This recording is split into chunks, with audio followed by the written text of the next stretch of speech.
একটি কিতাব রয়েছে, বাংলায় অনুবাদ হয়েছে মোহাম্মদ আব্দুল্লাহ রহমতুল্লাহ আলাইহির। সেই কিতাবটি মাসাইলুল জাহিলিয়া, ইসলাম ও জাহিলিয়াতের দ্বন্দ্ব। আশা করি পড়েছেন অনেকে। কে কে পড়েছেন এই বইটি? ইসলাম ও জাহিলিয়াতের দ্বন্দ্ব, মাসাইলুল জাহিলিয়া পড়েছেন কেউ? আছে কেউ? এই কিতাবে জাহিলিয়াতের আদর্শ আর ইসলামের আদর্শ দুটোকে তুলনামূলক আলোচনা করা হয়েছে। জাহিলিয়াতের একটি আদর্শ কি ছিল তিনি উল্লেখ করছেন, বলছেন যে জাহিলি যুগের লোকেরা, আবু জাহল, আবুল আহাব, ওই যুগের লোকেরা অথবা শাইবা রাবিয়া, এইসব কাফেররা মনে করতো যে আন্নাসামা ওয়া তাআতা লিওয়ালিল আমরি যুল্লুন ওয়া ইহানা ওয়া মুদাহানা।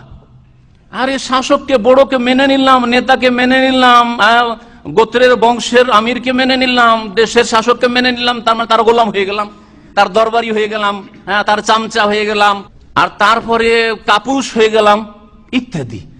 আর যদি বিরোধিতা করতে পারি, শাসকের বিরোধিতা করতে পারি, বাপের বিরোধিতা করতে পারি, বসের বিরোধিতা করতে পারি, কফিলের বিরোধিতা করতে পারি, মদির ম্যানেজার, সুপারভাইজার আর মোরাকেব ফোরম্যান সুপারভাইজার, এদের যদি বিরোধিতা করতে পারি, তাহলে হ্যাঁ বীর পুরুষ, হক কথা বলতে পারে, যেখানে সেখানে হক কথা বলতে পারে।